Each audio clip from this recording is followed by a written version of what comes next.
Meus irmãos, a paz do Senhor. Então eu convido você a abrir sua Bíblia no livro de Josué, no primeiro capítulo. Nós vamos ler do versículos 9 ao versículo de número 11. E depois vamos ler alguns versículos no capítulo 2, porque na verdade nós vamos trabalhar bastante no capítulo de número 2. Então Josué, capítulo 1, versos 9 ao verso 11, nos diz assim: Não te mandei eu? Esforça-te e tem bom ânimo. Não pasmes, nem te espantes, porque o Senhor teu Deus é contigo por onde quer que andares. Então Josué ordenou aos oficiais do povo: Passai pelo meio do arraial e dizei ao povo: Provede-vos de comida. Dentro de 3 dias passareis este Jordão para ocupardes a terra que vos dá o Senhor vosso Deus para a possuirdes. Capítulo 2, ainda do livro de Josué. Nós vamos ler alguns versículos, porque nós vamos lidar basicamente com esse capítulo 2, e onde nós vamos verificar sobre os preparativos de Josué, e também o episódio dos 2 espias, lá na casa de Raabe. Então nós vamos ler do capítulo 2, o versículo 1, o versículo 9, o versículo 11, o 23 e o 24, para que a gente tenha uma visão panorâmica de todo o capítulo 2. Então, iniciando capítulo 2 de Josué, verso 1, diz assim: De Sitim, ou seja, do local onde eles estavam acampados, de Sitim enviou Josué, filho de Num, 2 homens, secretamente como espias, dizendo: Andai e observai a terra e a Jericó. Então foram e entraram na casa de uma prostituta, cujo nome era Raabe, e pousaram ali. Verso 9. Verso 9 diz assim: E disse-lhe: Bem sei que o Senhor vos deu esta terra, e que o nosso pavor caiu sobre nós, e que todos os moradores da terra se derretem diante de vós. Verso 11. Ouvindo isso, desmaiou-nos o coração, e em ninguém mais há ânimo algum, por causa da vossa presença, pois o Senhor vosso Deus é Deus em cima nos céus e embaixo na terra. Indo agora para os versos 23 e o verso 24, ainda de Josué. Diz assim o texto: Assim aqueles 2 homens voltaram, desceram do monte, passaram e vieram a Josué, filho de Num, e lhe contaram tudo o que lhes acontecera. Disseram a Josué: Certamente o Senhor nos deu toda essa terra em nossas mãos, e todos os seus moradores estão desmaiados diante de nós. Amém? Bem, irmãos, toda aula existe um objetivo. E o nosso objetivo geral da nossa aula de hoje é compreender que as conquistas de um autêntico líder são impelidas por ações que demonstram sabedoria, coragem, determinação e convicção. Como nós estamos estudando a respeito da liderança de Josué, então ainda hoje, com esse tema, preparativos para a conquista, nós vamos verificar aqui claramente a respeito de um autêntico líder que se prepara para uma campanha, que se prepara para um projeto.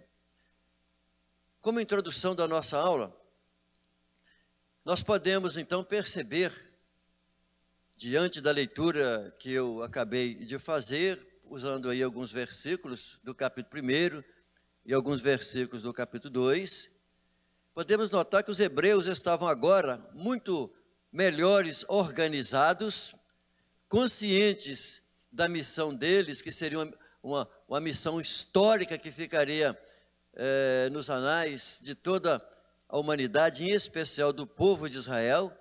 Então mostra que agora eles estavam mais disciplinados. Agora eles estavam onde? Eles estavam em Sitim, foi a leitura que eu fiz aqui, o versículo 1, né, do capítulo 2.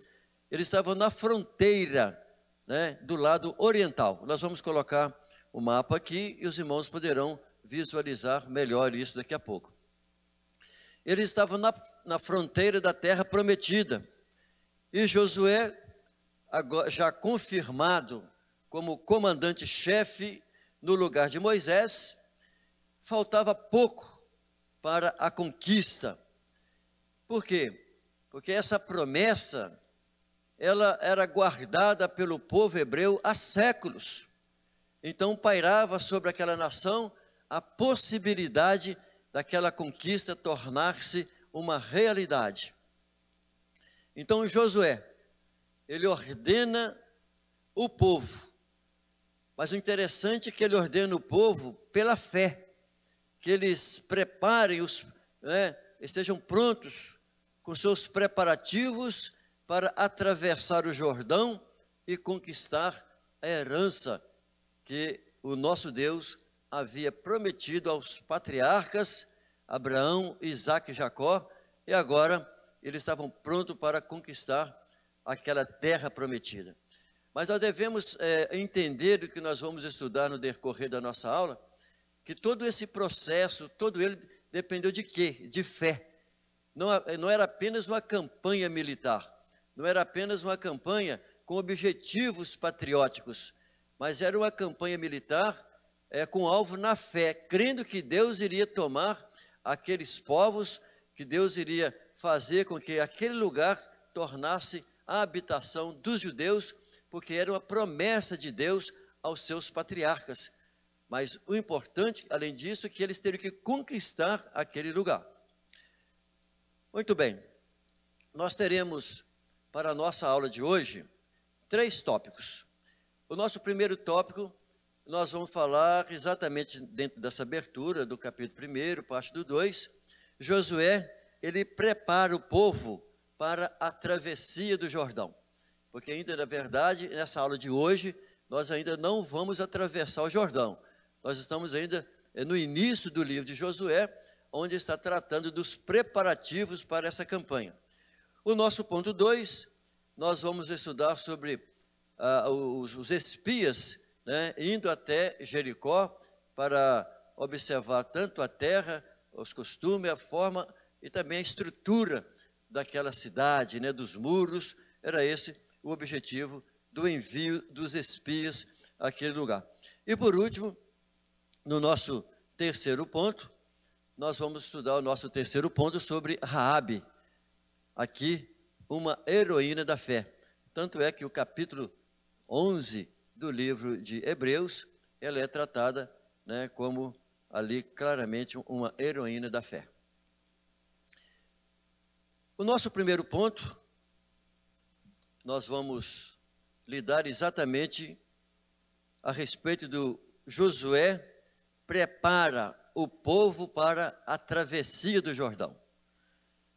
Aqui no nosso capítulo 1,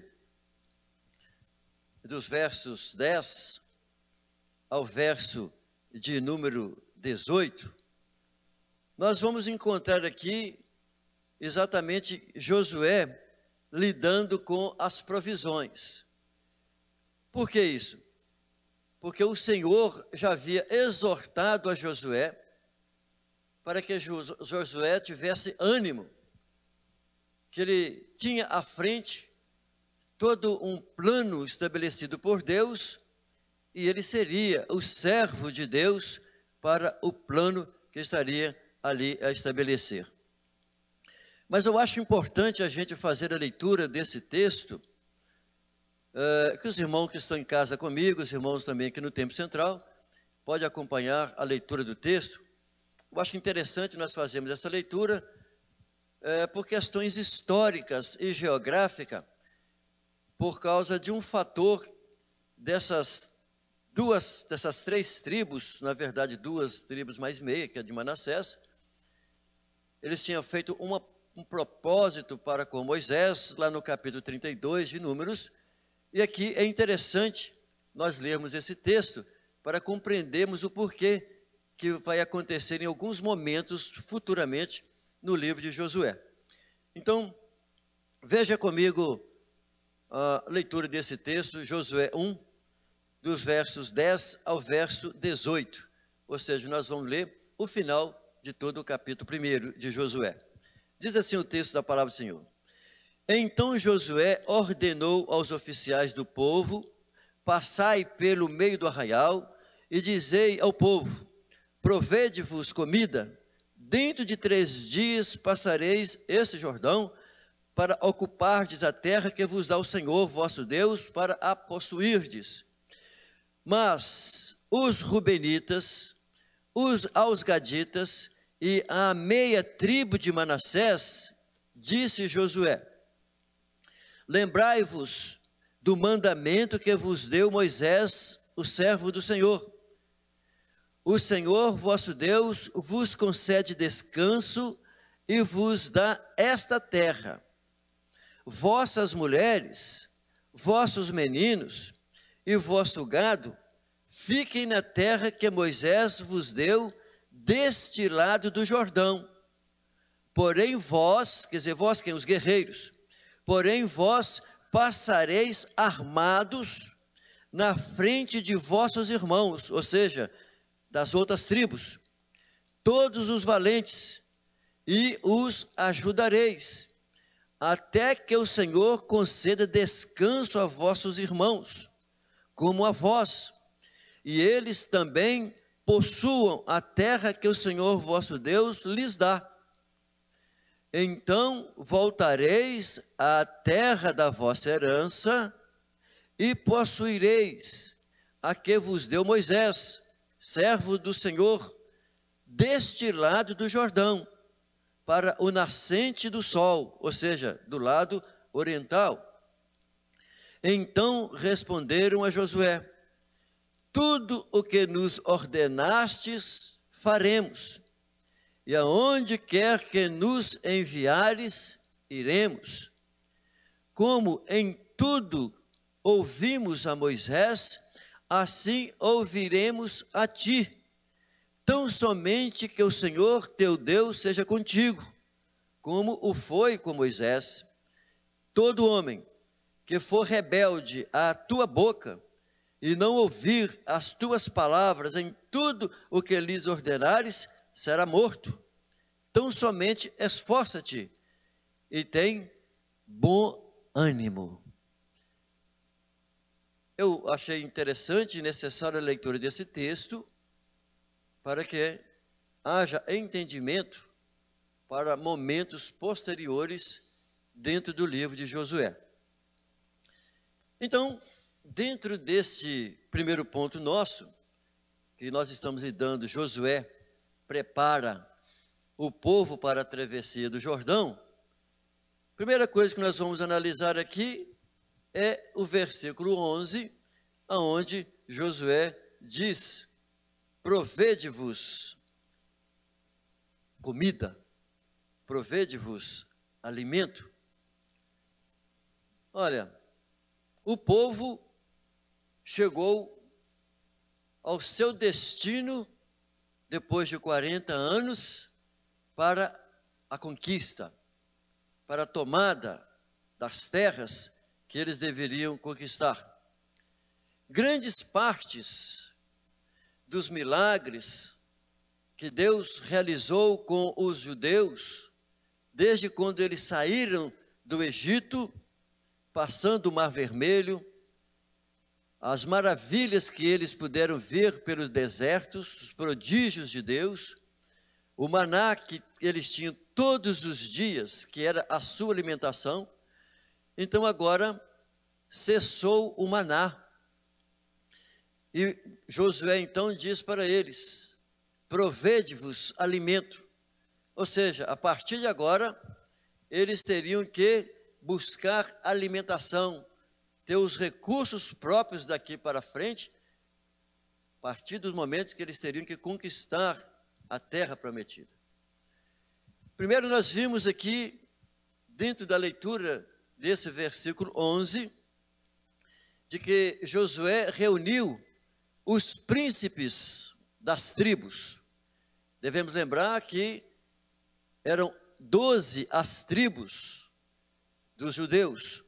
E eles, então, agora, Josué, ele reúne todos os príncipes, ou seja, os maiorais, os cabeças de cada uma delas, reúne para uma orientação, para uma discussão em relação ao que eles estariam para fazer dali para frente. E ele, Josué, diz para eles algo que não era comum até então, que era exatamente prover comida. Prover comida para as pessoas, por exemplo, crianças, para as mulheres que ficariam, né, no acampamento, porque os valentes, os guerreiros, eles iriam sair ao combate, mas deveriam prover alimentos. E isso, nessa reunião de Josué, não era comum, porque até então eles nunca tiveram que prover alimento para eles. Não era comum, mas a partir de agora, eles teriam que providenciar a alimentação. Outro fator aqui é de que Josué, assim como Moisés teve os seus auxiliares, assim como Moisés teve os seus companheiros, seus ajudantes, da mesma forma, Josué também precisava de ter os seus auxiliares, os seus ajudantes, porque jamais ele poderia conquistar Canaã, jamais ele poderia ir até ali sozinho, ele precisava de ajudantes. E isso não é diferente. Toda liderança, o seu líder precisa dos seus cooperadores, assim como na igreja o pastor não faz as coisas sozinho, ele precisa dos seus cooperadores, dos seus ajudantes, que sejam juntos, da mesma forma como os nossos pastores nos reúnem para discutir planos, projetos. Assim fez Josué naqueles dias. Provede-vos comida. Quando lermos, assim que eu acabei de ler com os irmãos nessa hora, a respeito do que disse os príncipes daquelas 12 tribos, podemos observar nessa leitura que nós acabamos de fazer, de que eles estavam prontos, encorajados para cooperar com Josué naquela batalha. E quando nós lemos os textos, ou seja, todos os versículos do livro de Josué, nós vamos verificar que Josué teve vários ajudantes e excelentes ajudantes. A gente percebe isso claramente. E isso faz a gente entender que Deus, Ele levanta, Deus, Ele separa e prepara cooperadores para a sua obra. Deus, Ele chama homens e mulheres, e cada um desempenhando papéis com seus talentos, com as suas habilidades pessoais. É assim que Deus faz. Na obra de Deus, Ele sempre levanta um líder, e levanta aquelas pessoas para somar junto com o líder, para dar ideias, para apresentar as suas habilidades, a forma como deve agir. O líder sempre está ouvindo e fazendo com que os seus cooperadores possam colocar em prática tudo aquilo que deve ser aplicado no reino. Na sequência, veremos aqui que Josué, então, ele faz essa convocação dos principais dessas tribos, exatamente por quê? O que ele trata aqui no finalzinho desses versículos do capítulo 1, que na verdade é do 12 até o 18, que eu já li com os irmãos, e os irmãos acompanharam comigo a leitura do texto bíblico. que estava acontecendo aqui? É que Josué, ele está fazendo um alerta e ao mesmo tempo reiterando as palavras de Moisés em relação aos guerreiros, aos valentes das tribos de Ruben, das tribos de Gade e também da metade das tribos da tribo de Manassés. Por que isso? Porque ainda na época, quando Moisés ainda era vivo, eles já estavam acampados nessa mesma região, na parte oriental, né, da região onde eles estavam, em relação a Canaã. Né? Lembre, eu na aula minha retrasada, eu fiz o desenho do mapa aqui de Canaã, e daqui a pouco eu vou colocar mais uma vez o mapa, e vocês vão ver que o que se divide a terra é exatamente o Rio Jordão. O lado esquerdo é chamado de Canaã, e o lado direito é chamado da Transjordânia, isso nos dias de Jesus. Então, voltando aqui ao contexto dos dias de Josué, lá no capítulo 32, não vou ler o texto, depois os irmãos poderão fazer isso, 32 de número, essas tribos, né, a de Ruben, a de Gade e a meia tribo de Manassés, eles apresentaram a Moisés que eles tinham muito gado, eram tribos muito ricos, e pelo fato de eles terem muito gados, aquela região ali de Bazã, toda aquela região ali dos amalequitas, de Moabitas, era uma região de muita boa pastagem, porque do outro lado, em Canaã, não tinha muitas pastagens. E eles então conversaram com Moisés, e Moisés reuniu então ali a Josué, os maiorais naquela época, e concordaram de que aquelas terras daquela região ali ficasse já para essas tribos, mas com uma condição, de que ficassem então ali as mulheres, as crianças, mas os homens, claro, os idosos, né? Mas os homens em condições de guerra, os valentes, teriam que sair para a guerra e lutar durante todo o tempo em que eles estivessem conquistando toda a Canaã. E eles concordaram com Moisés na época. E agora Josué está o quê? Reiterando as palavras de Moisés para os maiorais dessas tribos, a tribo de Ruben e a tribo de Gade e a meia tribo de Manassés, e de que futuramente, quando eles conquistassem toda a terra, eles poderiam voltar e estar, né, com os seus familiares. E o que eles fizeram? Eles então deixaram uma guarnição para proteger as famílias deles, né? Foram os guerreiros, porém ficou a guarnição, ficou alguns dos valentes ali, porque alguns outros inimigos poderiam tomar as cidades, né? Tomar aquele território em algum tempo futuro, enquanto todos os valentes estivessem nas guerras, na conquista. Então deixaram uma guarnição ali. Com isso, dá-se a entender que eles voltariam posteriormente.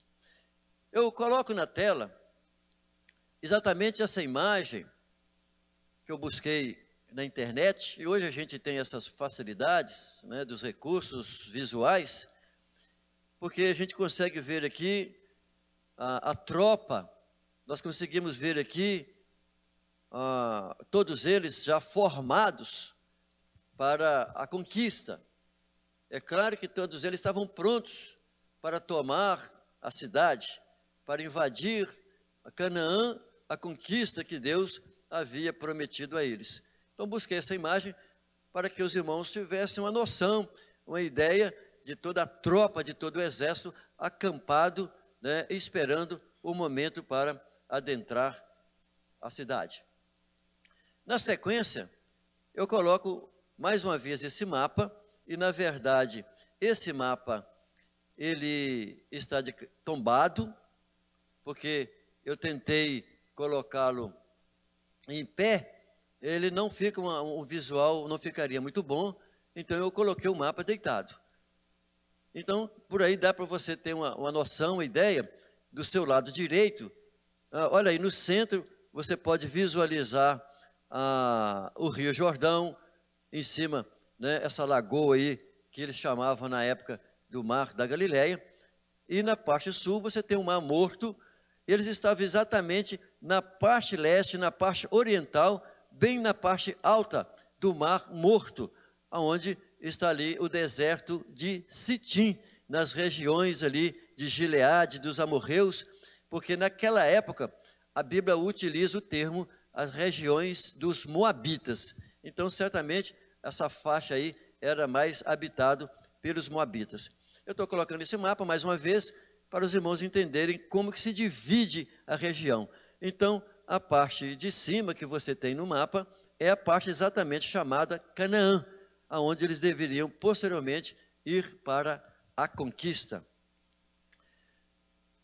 Muito bem, prosseguindo então, ainda dentro desse nosso primeiro ponto, Josué preparando o povo para a travessia do Jordão, nós vimos com clareza que o povo, ou seja, os cooperadores, estavam fiéis ao seu comandante. Então, na verdade, esse é um fator preponderante a todos os cooperadores. Quando Deus levanta um líder, o cooperador precisa ser o quê? Fiel ao seu comandante. Então, os obreiros, os cooperadores, sempre precisam ser fiel ao seu pastor na sua igreja. Porque se as pessoas não estiverem dispostas a obedecer ao líder, as estratégias de um exército não serão suficientes. Então aqui, já que Josué, ele viu e entende que o povo estava pronto para ouvi-lo e aceitar a sua liderança, ele então pede para que o povo se abasteça, e nessa hora o povo já estava abastecido, todas as tribos já estavam reunidas, pronto para o combate. Ele também, Josué, tinha a bênção de Deus, e a única coisa que faltava era o quê? A demonstração do povo da fidelidade quanto ao líder. Somente isso que estava faltando. Ou seja, na verdade, a fidelidade dos cooperadores em relação ao líder é o grande segredo para a arte da guerra. E aí, nós verificamos, com base nos versículos que nós lemos, de que Deus já havia demonstrado que ele seria com Josué.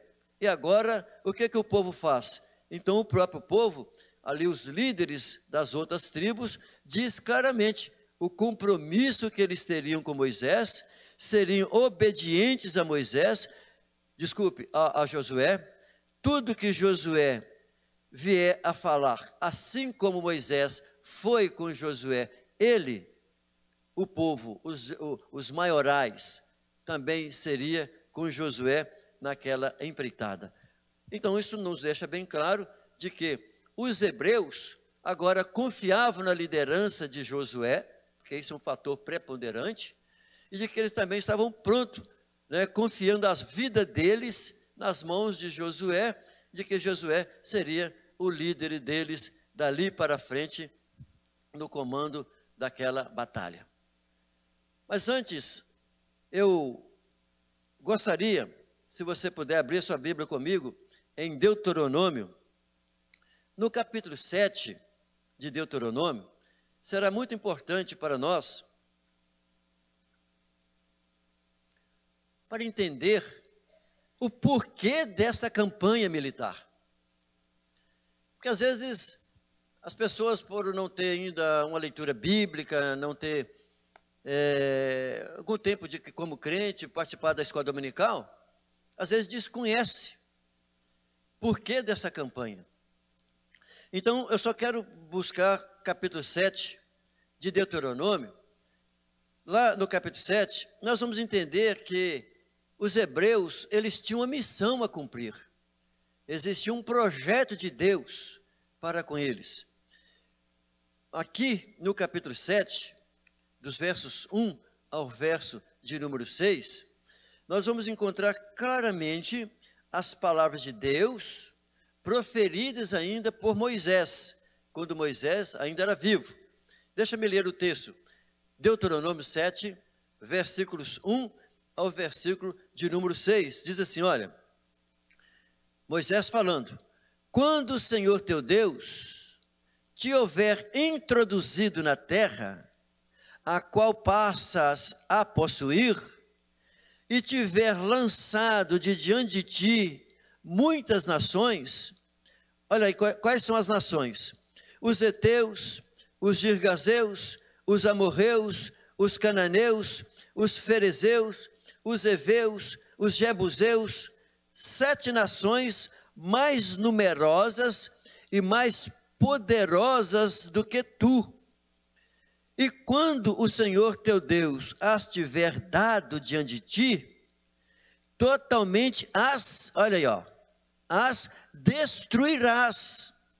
E ainda tem outras orientações dizendo: não farás aliança com elas, com essas nações, nem terás piedade delas. Ou seja, Deus está determinando para os hebreus. Olha o verso 3. Não te aparentarás com elas, não darás tuas filhas a seus filhos, e não tomarás suas filhas para teus filhos, pois elas afastariam o teu filho de mim, para servir a outros deuses, e a ira do Senhor se acenderia contra vós, e vos destruiriam rapidamente. Verso 5. Porém, assim lhes fareis: derrubareis os seus altares, quebrareis as suas colunas, cortareis os seus bosques sagrados, e queimareis no fogo as suas imagens de esculturas, pois tu és um povo santo ao Senhor teu Deus.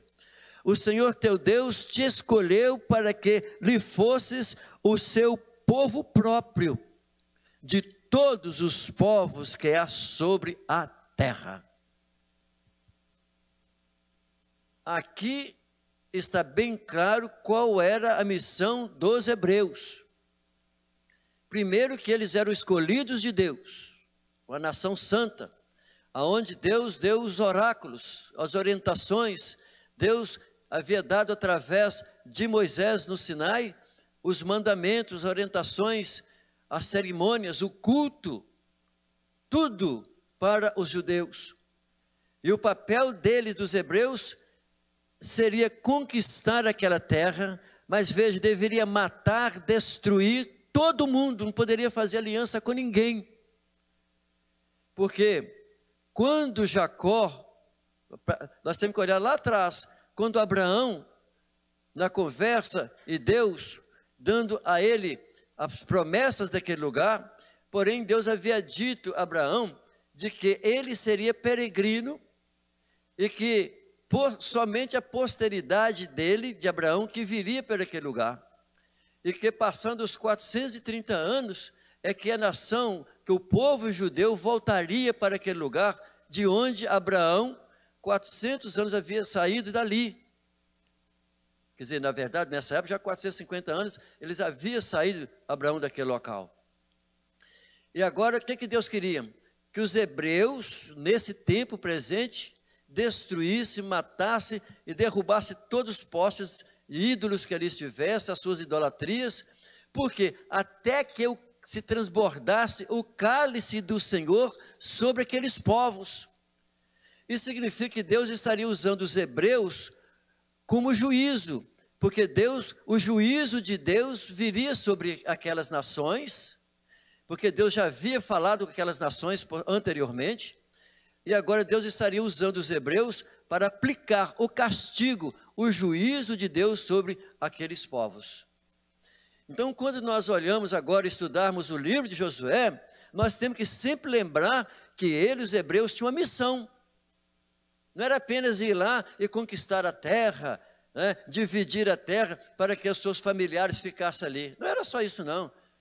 Deveriam destruir tudo que ali existisse, matasse todo mundo, e também para fazer com que aquela terra fosse santificada, e que o culto a Deus, ao Senhor nosso Deus, o verdadeiro e único Deus, fosse cultuado naquele lugar, para que os outros povos, as outras nações, poderiam vir a conhecer a Deus através de quem? Dos judeus. até que o cálice do Senhor se transbordasse em relação aos pecados, às práticas daqueles cananeus. E nós sabemos muito bem quem são os cananeus, descendentes de quem? De Noé. É só dar uma ida na leitura lá no livro de Gênesis, nós vamos saber claramente quem são esses povos e de onde eles vieram e qual é o princípio deles. Então, a partir do momento em que o povo estiver conquistando aqueles lugares, eles então deveriam entender que eles tinham uma missão específica, não era só conquistar o local. Indo para o nosso segundo ponto da nossa lição de hoje, nós vamos então fazer uma leitura, uma análise, na verdade, do capítulo 2, de todo o capítulo 2. Mas eu não vou ler os versículos bíblicos, não temos tempo para isso.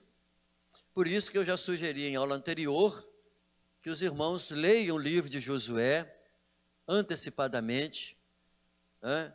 São apenas 24 capítulos, e eu sugiro que leiam para a próxima lição, o capítulo 3, o capítulo 4, para que a gente, aqui, quando estiver ministrando, os irmãos já tenham entendimento do conteúdo daquilo que nós iremos ministrar.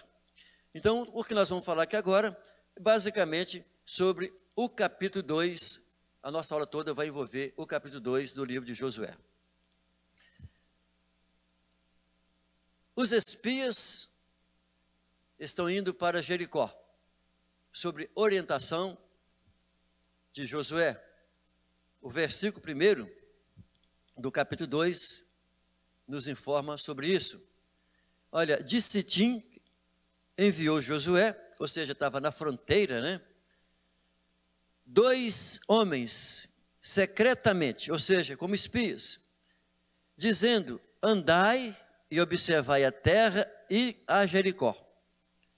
Então foram e entraram na casa de uma prostituta, cujo nome era Raabe, e pousaram ali. Então, antes do povo atravessar o Jordão, Josué, então, o que ele quis fazer como líder? Conhecer a realidade daquela terra. Josué precisava ter conhecimento dos costumes, e também nós precisamos de conhecer o que? Todo líder precisa conhecer sobre aquilo pela qual ele irá lidar. O missionário, por exemplo, quando ele vai para o campo missionário, é preciso todo um estudo preparatório para saber sobre a terra, a dimensão, os costumes dos povos, costumes religiosos, culturais, nível também de escolaridade, todos esses detalhes precisam ser observados. Então Josué, ele na sua campanha para conquistar Canaã, ele iria iniciar por Jericó. E todo líder autêntico, ele não vai partir para o seu comando por impulso. Nenhum líder pode agir por impulso. Estou pensando em fazer tal coisa e já vai agindo. Não. Um líder cristão, servo do Senhor, ele precisa agir por fé, crendo que Deus está naquele projeto, crendo que Deus o enviou para aquilo, crendo que Deus o chamou para fazer tal coisa. E a partir do momento que o líder do Senhor, ele faz isso, ele vai agir com segurança e com previdência. Olha, aí nós vamos verificando alguns dos elementos importantes do líder. Planejar as suas ações. Todo líder precisa planejar as suas ações. Imagine os irmãos que Josué precisava conquistar todo aquele território. Ali existia reis, cidades fortificadas. Ali existia povos já há anos e anos estabelecidos ali, que formaram aquele lugar. Aqueles povos que estavam naquela região de Canaã, eles tinham suas culturas já formadas, os seus projetos e planos que eles tinham e pensavam ainda mais para frente. Você acha que o inimigo ia ceder facilmente? Claro que não. E a nossa batalha, a batalha da igreja, é uma batalha espiritual. Quando nós saímos para a guerra, nós precisamos sair na fé, crendo que o Senhor nos chamou, crendo que o Senhor tem nos dado e vai nos dar vitória, mas só que Deus também nos dá inteligência, sabedoria para prever. Nós temos que analisar o que vamos fazer, nós temos que antever o que poderá acontecer com o desconhecido. Então Josué, ele estava enviando os seus espias, exatamente porque as coisas que lá estariam, era desconhecido da parte de Josué, grandes coisas. Então, ele não poderia arriscar a vida do seu povo. Da mesma forma, a gente vê, quando nossos cultos de missões, quando o pastor presidente, quando o diretor de missões, junto com a igreja, impõe a mão sobre a cabeça da família do missionário, enviando o missionário para o campo missionário. A igreja, ela faz isso, mas faz isso com segurança, porque crê que Deus está enviando, porque não vai arriscar a vida do missionário, da sua família, em troca de uma ilusão, poderíamos dizer assim. Mas o fato é que todas as vezes, quando a igreja, ela impõe as mãos, ela envia, a igreja então assegura a vida do missionário. É por isso que nós contribuímos financeiramente, é por isso que nós oramos pelos missionários no campo. Por quê? Eles estão lá numa batalha constantemente, pregando o evangelho e conquistando almas para o reino do Senhor. Da mesma forma, Josué, no seu tempo, ele precisava conquistar aquela terra, e para isso, então, ele envia os espias para reconhecimento da cidade. Aqui nós precisamos de fazer uma outra pequena abordagem. Por quê? Porque toda grande cidade de Canaã, na verdade, era uma cidade-estado. O que é uma cidade-estado? Porque toda cidade-estado tinha o quê? Tinha o seu próprio rei, tinha o seu próprio exército, tinha os seus próprios carros de combate, tinha também os seus instrumentos próprios, criados por eles para a guerra. Então, quando a gente lê a história dos povos antigos, e mesmo quando a gente lê a história da Europa, por exemplo, as conquistas, né?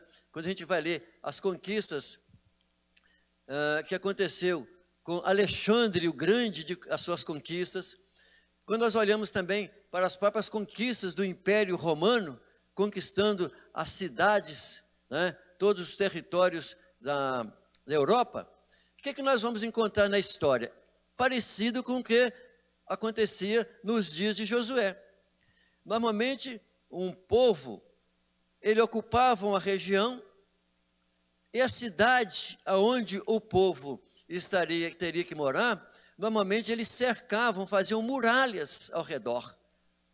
E ali dentro ficava o exército, ali dentro ficava o rei, ficava a família, mas também nas partes externas estava quem? O próprio povo com as suas plantações, com seus animais, e o povo tributando e dando sustentação para o rei. Esse era o sistema monárquico da época. Então toda cidade, vamos chamar assim, toda cidade-estado. Por que cidade-estado? Era uma cidade-estado onde tinha todo o rei, que era o comandante, tinha ali o seu exército, que fazia todo o comando ao redor, né, do seu território, e eles teriam que ir conquistando cada cidade-estado. Quando você estuda a história das conquistas romanas, você vai verificar isso claramente dentro do continente europeu. Existiam lá várias cidades-estado que teriam que ser conquistadas, derrubadas, e assim o exército dominar e aí expandir o seu império. Foi assim que aconteceu. Aqui será da mesma maneira. Josué terá que conquistar cada cidade-estado, porque já estavam estabelecidos ali já há anos. Os hebreus então estavam onde? Acampados em Sitim, né? Do outro lado do Oriente, ali na região de Moabe. E Josué então envia aqueles 2 espias para Jericó. Aqui está o lado do líder, de entender que ele tem responsabilidade com o seu pessoal, e ao mesmo tempo o líder que tem responsabilidade com o seu povo, também tem dependência a Deus. Porque jamais, se nós não dependermos de Deus, jamais conquistaremos, jamais conseguiremos ter êxitos. Por isso que qualquer que fosse o relatório que os espias trouxessem para Josué, a guerra já estava travada, independente de qualquer relatório. Se fosse um relatório satisfatório ou não, a guerra já estava travada e já iria partir para a guerra literalmente. Mas um fato ocorre. Os espias foram descobertos. Eles foram para aquela cidade, Jericó, do local onde o exército estava acampado, era cerca de 6 quilômetros. Então você vê que o espaço era curto, mas o interessante é que Deus, quando Ele tem um plano, quando Ele tem um projeto nas nossas vidas, Ele direciona tudo. Deus então dirigiu os seus espias aonde? A casa de Raabe. Eles foram exatamente para a casa de uma prostituta. Se nós analisarmos no lado humano, é uma forma muito sábia. Por quê? Porque era comum dos homens, e até hoje os homens, é comum dos homens até hoje ir atrás de mulheres para a prática de sexo, comprar mulher. Então lá existia as mulheres prostitutas, e Raabe era uma que morava exatamente em cima do muro, porque aquelas cidades eram tão fortificadas, os muros eram tão largos, que existiam casas, pessoas residiam lá em cima. E Raabe era uma prostituta. Às vezes, quando lemos a respeito, alguns teólogos chegam a dizer que ela era uma prostituta de luxo. Agora, por que isso? É claro, porque toda pessoa que chega numa cidade, 2 homens, né, com as suas roupas rotas, chega na cidade como estivesse chegando do deserto, cansado, eles procurariam o quê? Uma pousada, ou então já iria também para essas casas de prostituição, porque dá a ideia de que o sujeito passou tanto tempo, né, sem a prática de sexo, ele já iria diretamente buscando uma casa de prostituição, porque ele poderia tomar banho, se arrumar lá e dormir com as mulheres. Essa estratégia era uma estratégia para não chamar a atenção do povo de Jericó.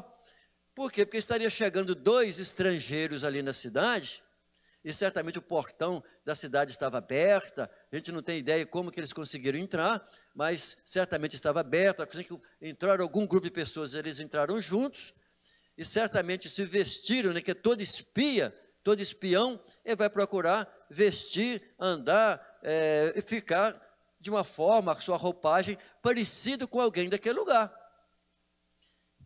Mas, mesmo ele utilizando tudo isso, foram para a casa daquela mulher, mas eles foram descobertos. Ou seja, alguém percebeu, descobriu, e também nós temos que levar em consideração, porque os povos daquelas regiões de todo Canaã, os heteus, os jebuseus, os heveus, todos aqueles povos, eles estavam tremendo, porque há 40 anos os judeus estavam circulando pelo deserto, e aquelas nações sabiam claramente do que Deus fazia, estava realizando através daqueles hebreus.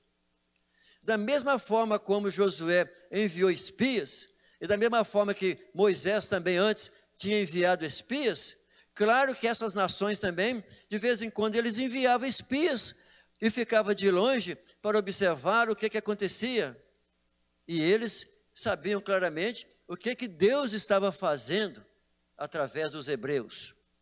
Então, eles foram descobertos. O que o rei daquela cidade mandou fazer? Descobriu, mandou capturá-los. E assim que os soldados de Jericó foram atrás, né, para buscar aqueles espias, só que Raabe, ela escondeu os espias no terraço, colocou os espias de modo que eles não pudessem ser vistos quando os soldados ali chegassem. É tão interessante isso que ela, uma prostituta, foi quem salvou a vida dos espias. Uma prostituta que salvou a vida dos homens de Deus, de homens enviados por Deus. Sabe por quê?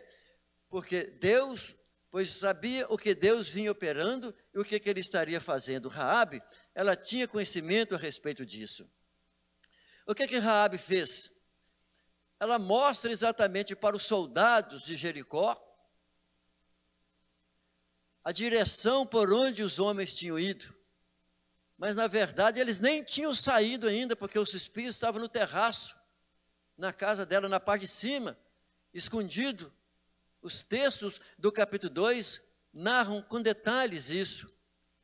E assim que eles dormiram, descansaram, e assim que os soldados saíram pelo campo em busca daqueles espias, o que Raabe faz? Ela desce os espias pelo muro.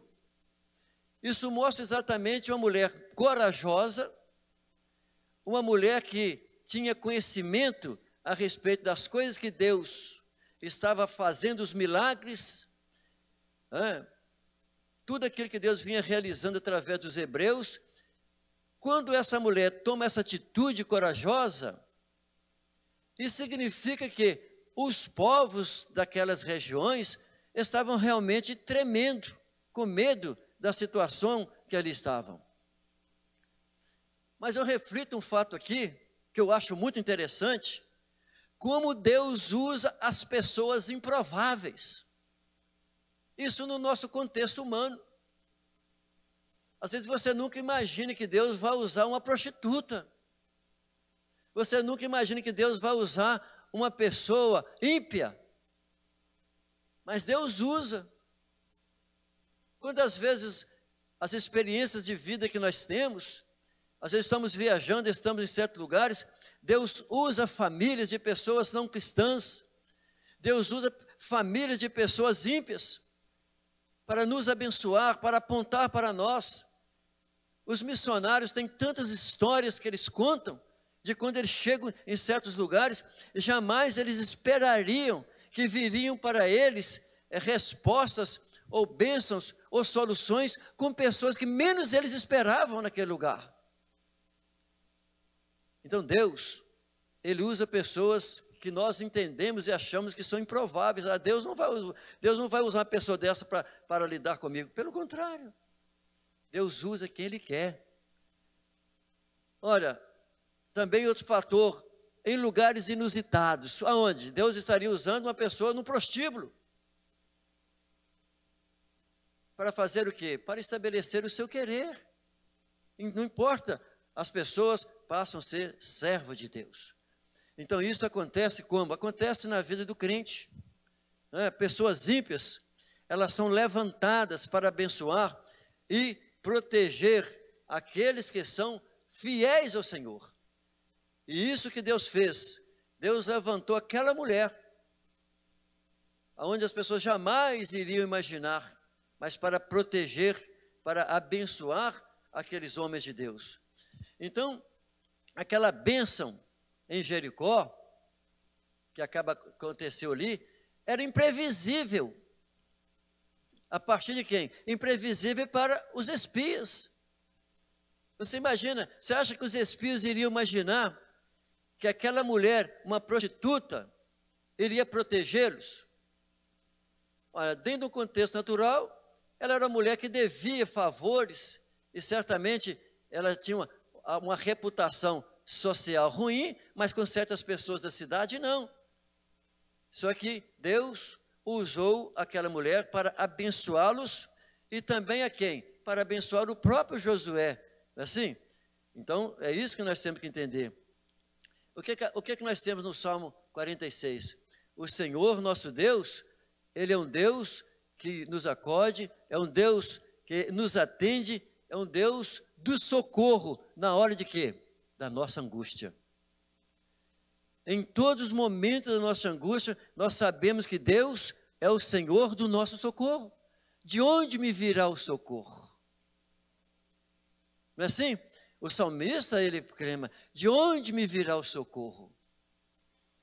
Então nós, como salvos do Senhor, sabemos que o socorro, ele vem de Deus. Que hora? Na hora da angústia. No nosso momento mais difícil, mais complicado, ali a presença do Senhor, a graça do Senhor, ela é manifestada. E Deus abençoou esses espias exatamente através de uma meretriz, através de uma prostituta. E o interessante ainda, que essa mulher, ela dá grandes testemunhos para os espias. E o testemunho que ela dá para esses espias serve até de reflexão para ele entender todo o contexto que está acontecendo naquela cidade. Agora, quando a gente olha para essa mulher, essa prostituta, olha, ela era uma prostituta, mas reconheceu o poderio e a grandeza do Deus de Israel. Olha aí, ela era uma prostituta. Poderia ser o quê? Um assassino, não é assim? Um estuprador, uma pessoa jogada nas drogas. Ela era uma prostituta, mas ela reconheceu o poderio e a grandeza do Deus de Israel. Aqui que faz a diferença. Porque ela creu que o Senhor, o Deus dos hebreus, era poderoso para subjugar a própria cidade dela. Raabe sabia, ela creu que o Deus dos hebreus era poderoso para destruir a cidade dela e acabar com toda aquela fortaleza, tudo aquilo que segurava os povos, aquela muralha de Jericó, e a fama que Jericó tinha, assim como outras cidades, como a cidade dos Jebuseus, que posteriormente Davi vem a destruir anos depois. Mas Jericó era uma cidade fortificada com muralhas tremendas, famosas, mas uma coisa é certa, a gente vê isso aqui, ela tornou-se o quê? Um elo da vitória de Israel sobre o restante dos cananeus naquela região. O que a gente vai entender aqui? Ela revela ter mais fé do que os próprios espias, quando ela, aqui no versículo 9, ela fala assim, olha, bem sei que o Senhor vos deu essa terra, e que o vosso pavor caiu sobre nós. Quer dizer, ela estava explicando, mostrando isso para os espias, quando eles estavam na casa dela, de que o povo de Jericó, o rei, os soldados ali, todos eles estavam pasmos, todos eles estavam assustados, porque eles temiam pela vida deles. Olha, o versículo 11, ela chega a dizer o seguinte, o vosso Deus é Deus nos céus, olha aí, é Deus em cima nos céus e embaixo na terra. Raabe, ela só dos feitos que Deus já estava fazendo pelo deserto, essa mulher, ela tinha uma vida de prática que não agradava a Deus pela prostituição, vendia o seu corpo para homens, porque Deus condena a prostituição. Mas uma coisa é certa, ela reconhecia, ela tinha no coração dela que aquele Deus que ali operava os milagres era um Deus maior do que o Deus dela, do que os deuses do povo de Jericó. O interessante é que ela deu informações valiosas, que viriam a fortalecer a própria fé dos espias, quando eles chegaram lá em Josué, e falaram com Josué, de que o povo dali está todo pasmos, assustado conosco, e nós vamos conquistar, vamos ganhar aquela cidade. Por quê? Porque o versículo 9 ela diz: o pavor de vós caiu sobre nós e em ninguém há mais ânimo. Isso mostrava que o povo lá de Jericó estava com medo e sabendo que iriam perder a batalha. O terceiro ponto, nós já estamos por terminar. Nosso terceiro ponto, então, nós vamos ver Raabe, uma mulher heroína da fé. Heroína de fé, nesse aspecto. Essa mulher, ela surge de modo inesperado na vida e também na história dos hebreus, mas Deus mudou a história dessa mulher. Deus mudou por completo a história dessa mulher. A gente vê isso com clareza de que ela não estava botando fé mais nos seus ídolos. Ela tinha uma vida promíscua. Mas o que nós temos que entender é que Deus é um Deus que quer restaurar, que quer salvar o ser humano. A vontade do Senhor é que nenhum se perca. O que é que Deus então usa? Essa mulher, como ela já estava, Deus sabia do coração dela, Deus sabia o que estava passando no coração dessa mulher, e pelos atos, pelas atitudes de fé e coragem dessa mulher, Deus então muda a história dela. Essa mulher foi resgatada pelo Senhor, resgatada espiritualmente, mas também foi resgatada pelo Senhor fisicamente. Eu paro para analisar isso aqui a respeito de Ló, como que Deus resgatou Ló da cidade de Sodoma e Gomorra, espiritualmente e também fisicamente, a ponto dos anjos tirá-lo de lá.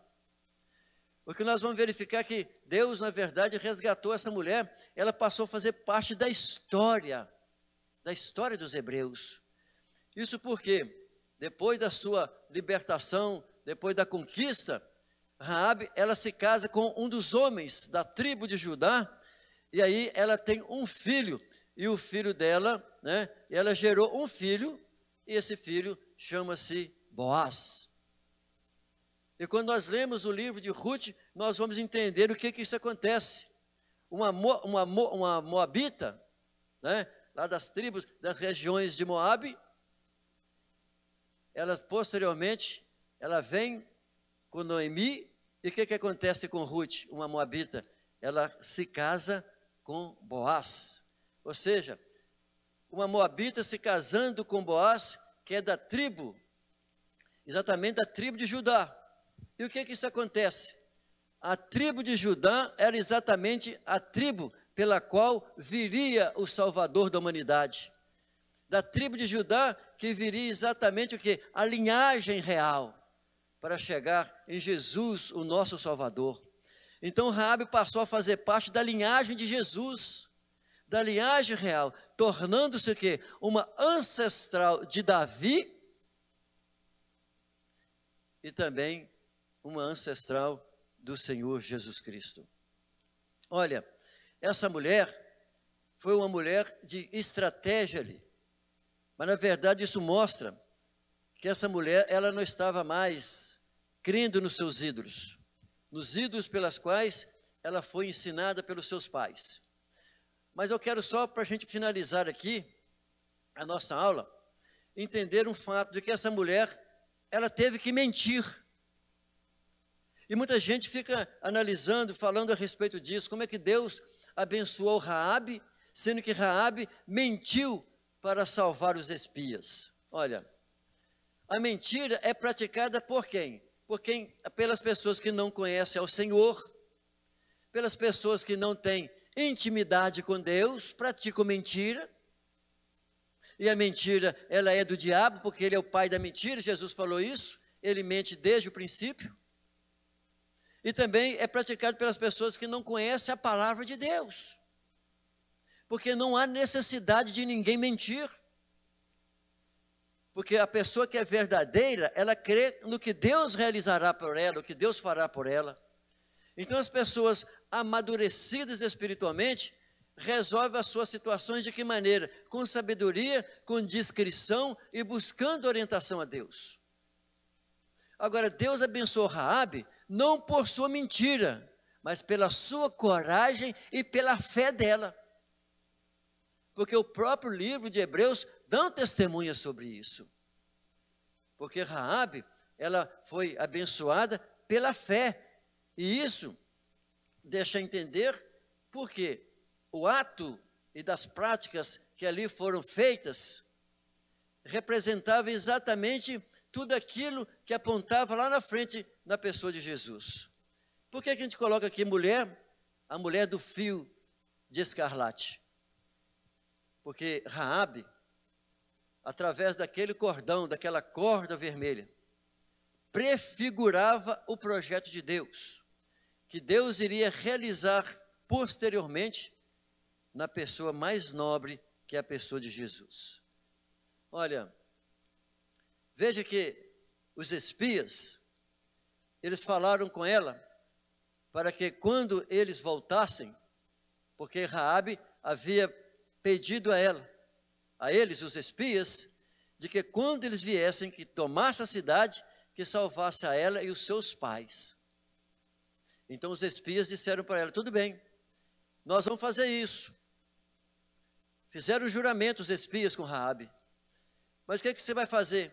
Você vai deixar pendurado um cordão de fio vermelho, de escarlate, de quando nós viermos, quando o exército vier para derrubar e conquistar Jericó, e se nós virmos ali um fio escarlate, um fio vermelho, então nenhum dos soldados tocará em você nem na sua família. Mas se nós chegarmos e nós não virmos esse fio de escarlate, essa corda vermelha pendurada, nós estamos livres do seu sangue e livres também do sangue da sua família. Então ali estava exatamente um ato de fé, de que quando eles viessem ali, eles poderiam salvar a família, mas teria essa condição. Olha, isso faz a gente lembrar, e eles também certamente lembraram, de que dos dias em que o povo saiu do Egito com aquelas pragas, e lá tiveram que colocar o quê? Sangue nas portas. Porque o dia que eles colocassem sangue na porta, o anjo da morte passaria, e se visse sangue na porta, o primogênito daquela casa não morreria. Isso estava mostrando, prefigurando exatamente sobre a morte de Jesus. Deus, Ele vai mostrando sinais para que as pessoas possam ir compreendendo o plano, o projeto dele para a salvação. Olha, o sangue representa exatamente o que? A remissão. Sem derramamento de sangue, não há remissão de pecados. E ali estava um símbolo, apresentando para tanto os hebreus que iria invadir aquela cidade, quanto aquela mulher e a sua família, que tendo aquele cordão vermelho, representaria futuramente o sangue do Cordeiro de Deus, que tira o pecado do mundo. O Senhor, com isso, estava a cada episódio que acontecia na vida dos hebreus, apontando para o momento que o seu filho desceria do céu. Ele nasceria de uma virgem, tudo isso estava apontando lá na frente, e que ele morreria na cruz, trazendo salvação para todo aquele que nele crer. Deus, então, ali, já através daqueles atos, através daquele cordão, que serviria também, é claro, partiu o primeiro lugar da fé daquela mulher que estaria crendo do que Deus iria realizar. E através do sangue de Jesus é que vem a salvação e a libertação para as nossas vidas, tanto no sentido, claro, primeiramente espiritual, porque nós passamos a ter comunhão e relacionamento com o nosso Deus Pai, mas também através da morte do sacrifício de Jesus, a história da nossa vida muda por inteiro. Foi o que aconteceu com aquela mulher. A história de Raabe mudou 100%. Ela passou a fazer parte da história dos hebreus. Nós temos na Bíblia o nome dela como heroína da fé. as pregações e pregações são utilizadas aos longos desses anos através da fé aplicada por essa mulher. É assim que Jesus faz. Assim como Jesus, ele mudou a história da minha vida. Assim como Jesus tem mudado a história da sua vida, Jesus continua mudando a história da vida das pessoas. Mas para isso é necessário que as pessoas creiam no poder de Deus. E que Jesus é o enviado de Deus Pai para a salvação de todo aquele que nele crê. Quero encerrar, então, com a nossa conclusão, de que o livro de Josué, ele conta a história dos israelitas, que estavam cheios de fé, eles estavam agora unidos ao seu líder, esperando o milagre para atravessarem o Jordão rumo a Canaã. Estavam ali pronto, estavam todos eles ali na fronteira. O povo agora atendendo a ordem de Josué, preparou-se para a conquista e Deus, nós vamos ver na sequência que Deus fez milagres.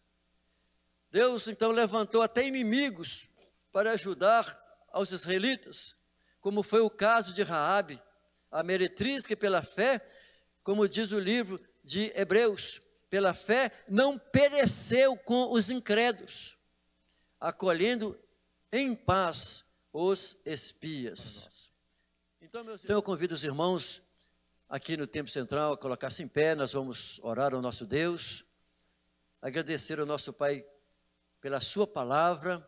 Hoje podemos então estudar uma porção aqui do capítulo 2 do livro de Josué.